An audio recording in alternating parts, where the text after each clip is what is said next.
Hey guys, hope you're well. Sorry for the long break I've taken. We were very busy at the boxing club with championships and bouts, and I'm currently away on holiday, but now I should be able to be consistent again. I wanted to break down the Vergil Ortiz versus Erikson Lubin fight, since I found that it was a great match to study for various pressure and close range tactics, and I really enjoyed it. I'll break down the full fight here, so not just one round like usual today, so I hope you enjoy.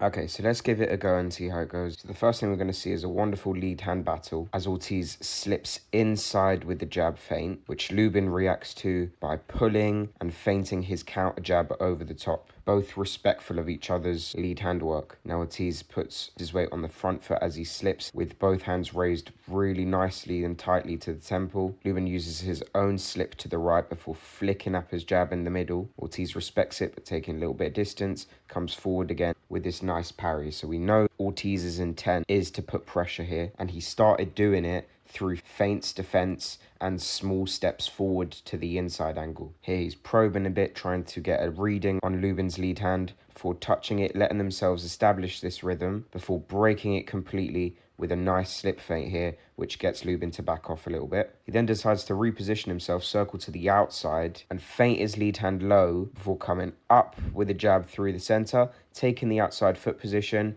and feinting to not only draw in the guard and test the reactions of Lubin, but also to force him into the left, which will actually set up the knockout later, since he's forcing him into the side of the right hand. After he does move, straight away takes a right step to cut him off, and again raises his guard, but still looks for defense as he steps forward, isn't just pressuring mindlessly.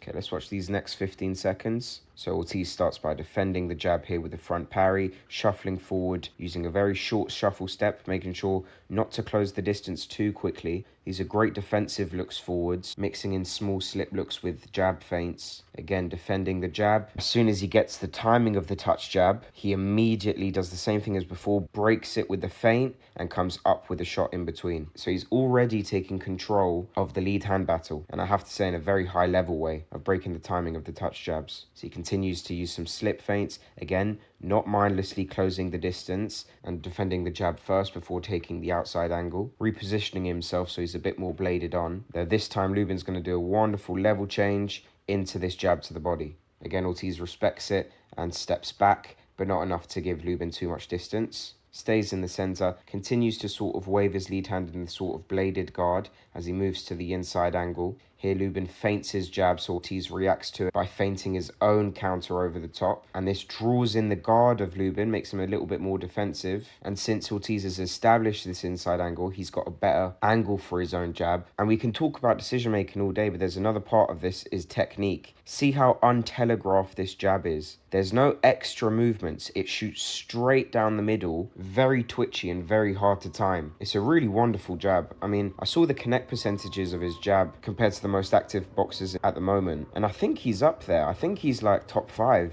in terms of jab connect percentage. This is part of the reason. Again, after landing this shot, he knows that Lubin's backed up, so he just puts some pressure, continues it with feints. You can see how aware of the lead hand he is, especially as Lubin tries to take the pivot and then lets him relax, cuts him off to the left with the shuffle steps, repositions his hip. It's nice work so far. We can go a little bit faster now, I'm sure. So he shuffles forward, uses a one feint, pulls and parries away from this jab here from Lubin. Tries this one, but it gets through the middle. Now, it's interesting because he's barely ever given up ground, and Lubin feels like he has to jab from this set position. He feels like he can't step forward, which is very mentally tiring. Lubin decides he's very near a corner, so he's going to step back first before resetting off a little bit to the left with walk steps. He does it again. Ortiz is comfortable to just cut him off, stay as bladed as possible and use some slip looks. Again, defending the lead hand and putting some feints behind it with the slips. And here we're going to see him try to enter a little bit. So he gets low, which actually freezes Lubin a little bit because it's a different feint. It's not the same speed as the slip jabs before. So it freezes him in place. And then Ortiz is going to jump in with a jab to the forehead. Lubin manages to get a nice parry on it. And although he tries to block the next shot coming in, it looks like a counter to Ortiz. So Ortiz, once he gets into this close range position, just squeezes up and they both pivot out. And I think for Ortiz, it's an interesting read because he's realised that at close range, Lubin will kind of freeze a bit defensively instead of countering back. Again, he shuffles forward slowly, a nice slip feint, defends the counter jabs with the squeeze. It's a really wonderful way to put on pressure on someone, defending their lead hand first and backing it up with feints. I mean, he's winning the lead hand battle without really needing to throw much of a jab. Speaking of though, he steps forward, he feints upstairs, creates an opening with Lubin's hand out front, and comes under and jabs to the body here. Really nice step in. Stays in front of Lubin, lead hand raised, making sure Lubin has something to touch at so he can break the rhythm of it. And here you see him again, drop his lead hand, come inside with the jab. And this time Lubin is going to look for a counter and come back with his own left hand, which Ortiz blocks with a parry and steps back from. It's very nice work from both of them so far. Again, as Ortiz repositions himself, Lubin's just going to touch upstairs, jab to the body when he's a little bit square on. And Ortiz feints out the counter left hook, which puts all of Lubin's weight on his back foot and forces him into his left side. Stepping forward now, a little bit more aggressively, less with parries and more with a squeeze now. Still using his slip looks. Lovely deception of distance here as he steps forward, but pulls away. Very slow pressure here. Now Lubin's near the corner. He should honestly be trying to pivot out to the right here, but Ortiz keeps on putting the pressure on him with the jab feints around to the left. You can see even here that the main decider of the direction Lubin's going to move in here is this slip feint from Ortiz as he slips onto his front foot. This makes Lubin think that it's blocked off from that side, so he's forced into the left side, and that's when Ortiz is going to see that his base is square, time him with a jab as he cuts him off, and this freezes Lubin, gets him into a defensive position, which Ortiz had made a read of earlier, and Ortiz uses it to come in a little bit, set up his left side, and then boom, land this really nice left hook around to the body before repositioning his head and trying to get under Lubin near his chest, and then using another left hook to the body and a left hook to the head. I hope you see how he walked him into that bad rope position there. It's a really beautiful thing to watch. Now he steps back as Lubin pushes him off a little bit. He comes back in and knows that Lubin will probably try to retaliate here. So as he steps forward, he looks for a counter and just boom, for this really quick right hand. And this right hand really breaks the rhythm between the slow pressuring looks that Ortiz was giving compared to this really twitchy fast right hand. Lubin steps back from it but ends up near the ropes. Ortiz almost switches in a southpaw position and then uses it to load up this left hook to the body here before Lubin gets into a clinch. Really nice work. They break away. Lubin does a good job of turning him and getting back to the center. So Lubin's going to try to retaliate from the center, throw this left hand. Ortiz gets a little bit lucky, slips off, and it hits the shoulder instead. He keeps his hand super tight as he slips to the other side, steps near the inside angle now. He's trying to circle off to the right. He's stepping forward, feinting his lead hand out. Now, what does going to the inside do right now? Well, he's basically dictating the movement. He knows he's established his jab from the inside angle, so Lubin will be aware of it. And he's basically forcing him out to the right and even taking back the center a little bit there, completely dictating where he wants the fight to take place right now. Lubin doing a good job of using the touch jabs to keep the distance. He starts to see the jab feints from Ortiz, so decides to break the rhythm of it by jabbing to the body as he slips, which is nice work. Ortiz shuffles back in. Lubin thinks he can walk him onto one, but Ortiz steps back. Really nice awareness off the shuffle steps. Ortiz continues to move around to the inside angle here, still trying to defend the touch jabs as he steps forward. Shuffles in for his own feint, which Lubin is now super reactive to as he pivots off. And then all of these inside angle steps in order to get Lubin a little bit more square on because he's forcing him out to the right. And then he produces this wonderful feint to the body and then brings it up as he steps in to land this beautiful jab there. And what does he do here? Continues to use a slip feint as he steps forward and continues to defend the jab with his squeeze. So as you can see, all of this inside work is to get Lubin's hips a little bit more square on so that Ortiz can step into the inside angle with a nice jab. And here we're going to see another setup. He's going to probe out with his lead hand. Nothing's coming. So he slips on the inside. This time steps in with a left hook feint to the head and feints to the body with a right hand before coming up with a jab. It's completely squaring up Lubin and getting him out of position. As you can see, when he tries to pivot out, he's just been feinted twice and doesn't react well to the third punch. Now Ortiz continues to step forward with his high guard, using his slip looks. Here has a harsh step in with a jab, but where is he aiming? He's aiming the forehead because it's hard to parry upwards. Continues to step forward with a slip look. Slip feints to the other side to get Lubin into a bad position, which he kind of does, but he's a little bit out of range and tries to exploit the inside angle, though Lubin took an extra wide step with his front foot as he pivots out and managed to get out of range. Now he continues to cut him off, shuffle off to the left. We can watch this last minute a little bit quicker, I suppose. And as Lubin sees that he's cutting him off to his right, he misdirects and goes to his left instead, which is honestly quite a hopeless decision from Lubin in my opinion, because he knows that he can get exploited to the inside angle as he moves around to his right, but not only that, he gets caught on the ropes as he moves around to his left. So right now, he's not winning from any movement while he's circling, which is very mentally tough to digest. So he sets his feet again near the ropes. Ortiz knows this, uses a big slip feint, is cautious that Lubin's going to try to walk him onto one, so he steps back from this shot. Steps right back in though to defend these follow-up punches from Lubin. Lubin tries to use some lead hand work, which is well defended there. This time doing some great work, stepping off to the right, feinting the jab and coming around with the hook, which lands really well. Much better lead hand work there. Now he's moving off to the right again. Ortiz is shuffling straight forward. Lubin's still trying to keep the distance with these touch jabs here. And as you can see, in a very similar way to Keyshawn Davis, he slips to the outside before flicking up his jab, so that when he slips to the outside a second time, Ortiz will expect a jab and he doesn't have to waste his energy in throwing it, and gives Ortiz a little bit of mental traffic to the space as he's coming forward. So he slips on his inside now, continues to use the touch jabs as he's moving backwards, and Ortiz now is going to start feinting out his lead hand. A beautiful level change feint here, getting really low and then coming high again with it. What does this do? Gets Lubin into a high guard, reacting to these feints. Again, when Ortiz shows something from his left side, it forces Lubin in to reset around to his left and sort of dooms him to sort of set his feet near the ropes, which is a habit unfortunately he's forced into so much. So now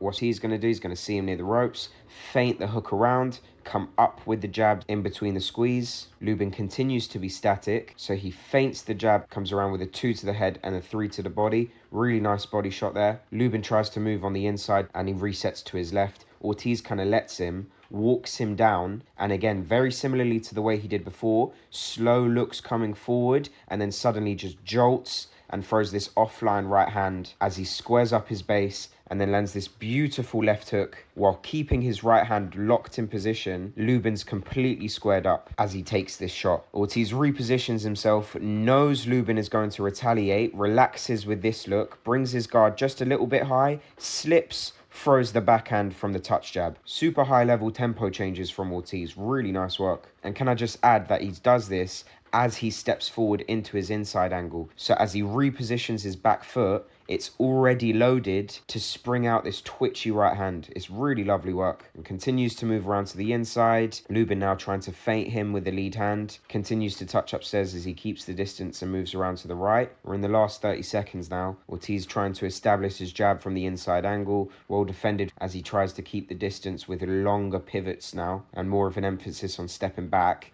But it's very, very defensive. From the options he's been showing us, it doesn't seem like he has much to trouble Ortiz right now. Still though, uses a good feint here as he feints to the body, makes Ortiz freeze a little bit before landing this jab to the body. Ortiz continues to step forward behind his defense. They engage in this sort of slow lead hand battle where Lubin's creating a deception that he's completely out of range. Ortiz tries to break this by trying to control the top of the hand downwards and then jabbing over the top. But Lubin did a good job with that wand and it allowed him to sort of make Ortiz overreach. Though unfortunately he's not in a mindset or in a position to counter. So he just decides to use it as defense and reset around to his left. It's still the first round, to be fair to him. So that might be a reading he was trying to make in later rounds. So he continues to move around to his left here. But look at this. As soon as he sees the feint coming from Ortiz, he just freezes, stays in a high guard, and then just shells up on the ropes. In my opinion, this is not a good time to stay in a high guard position if you're not going to look for a counter. It seems way too passive, and Ortiz loves this. You're moving around to the inside angle for him. All he has to do is step forward with a hook, raise up the guard, shoot this 2 down to the body as you're square on. And let's talk about Ortiz's timing there. When does he shoot it? As soon as Lubin has his back towards the corner. Then he shoots the body shot. Lubin steps back into the corner. Ortiz continues to feint forwards and then is going to touch upstairs, use the slip feint from before, use it to offbeatly set up this left hook because he waits a little bit and pauses, and then just shoots these rest of the shots to the gloves, arms, body. Really nice work, really nice rotation, great intent on these shots, very snappy. And these will really bother Lubin, even if you take them to the gloves. Lubin tries to push him off, tries to establish his jab, but stays in this position in the corner. And Ortiz feints him back into that corner and then just decides to occupy him from this distance, is wondering whether Lubin is going to be reactive. He even steps back and is staying super patient, but then just touches around the guard, takes a sort of outside angle, uses the right hand and the left hook behind it, and then that's the end of the round.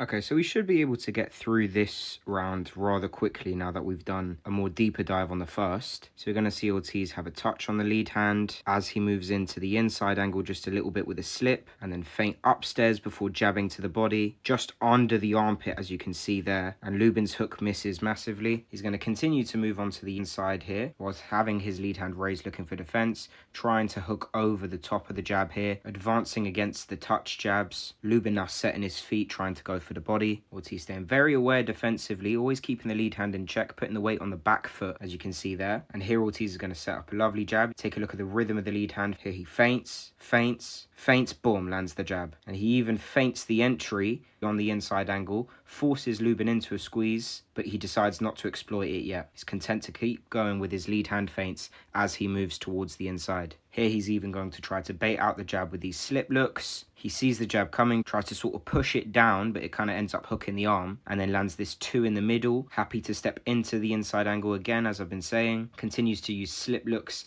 and parries, even showing his parry hand off as a look so that Lubin is more tentative to jab. Lubin continues to occupy him from this distance, doesn't want to engage, but wants to keep Ortiz at bay at the same time with just these touch shots, which Ortiz is happy to stay patient in front of. And as Ortiz shuffles forward here ever so slightly, it forces Lubin into a reset, and only then is when Ortiz is going to start feinting low, coming around, cutting him off, staying very cautious as he comes forward, starting with the lead hand defense in order to block off that punching lane, knowing a left hand's coming and stepping back from it, though it does land quite well because it was an explosive entry from Lubin. Continues to step to Lubin, defending the lead hand, making sure nothing's getting through of that, this time slipping it to close the distance a little bit more. And after these slip entries, going to draw out the lead hand with more head movement looks, and with these head movement looks and putting his weight near his front foot, he's actually looking for a pull counter. He tries to get a reading of the jab, sees that Lubin has feinted it to come around with a hook as he's done previously, so he pulls back from it and jabs over the top really, really nicely, feints the entry, which gets Lubin to back up a little bit in a defensive position. And as he's tentative and trying to control the distance, only then is Lubin going to catch him off guard and time a slip right hand as he squares up his base, takes an angle to his left with a left hook. What does he immediately do? Resets to the right, cuts him off. Lubin makes a very strange decision to not even move near the center of the ring here and actually just stay on the ropes. Again, I do believe that this could have been a bad weight cut for Lubin. The only reason I say that is because of the recent news that he's moving up to 160. And that paired with the fact that you have 12 rounds to go can really make you conserve your energy, which I believe is what he might have been doing here by trying to play it coy and defensive. Unfortunately, though, it was an awful decision, and Ortiz is too smart for that. He uses a couple of feints to freeze Lubin into position, and then touches, feints with the right hand, comes around with this really powerful hook, frames straight away, tries to straighten up Lubin before landing up this right hand, countering the usual push that Lubin does, and then finding a pocket for the right hand here, throws another hook around,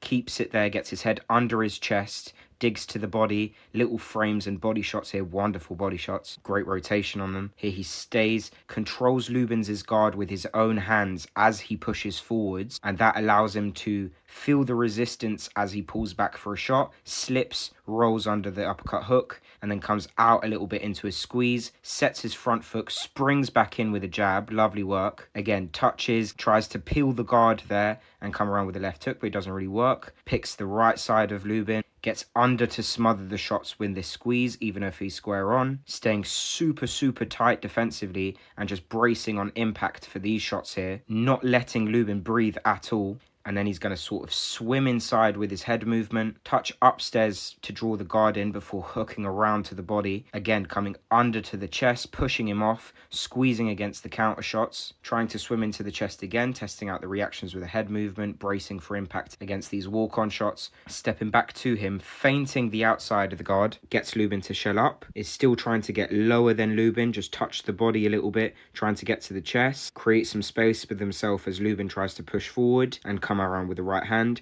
This is nice patient inside work he's actually using here. Different little frames to push Lubin off balance, coming around with this great combination with the body shot here and the rear uppercut. Keeps his lead hand as a frame as he pushes him onto his right side and then uses it to find the opening for a right hand. Lovely, lovely work there. Again, pushing under, framing him up to posture him up and land this right hand. He's completely squared him up with all these frames and sort of pushing in with the head. And now he's finally going to get the guard pill he was waiting for, pulls the left glove down, finds an opening for the right hand, boom, really, really hard shot, and that's all she wrote. Inside pivots even, whilst continuing to frame, and then continues his work with the right hand, and then these left hooks, and that's the end of the fight. Really, really beautiful shots. I have to say, I hope Lubin is okay from that. It's a pretty scary knockout, very impressively set up. I think Lubin was trying a tactic to conserve his energy, but unfortunately, this was one of those cases where it backfired on him, and that's all she wrote. I mean, the fight with Ortiz and Ennis is a really wonderful matchup. I'll be very excited for it, and I'd love to know who you guys think wins that fight in the comments. But anyway, I'll probably do an amateur breakdown next on another Uzbek boxer. But until then, I hope you enjoyed, and happy training, guys. See you soon.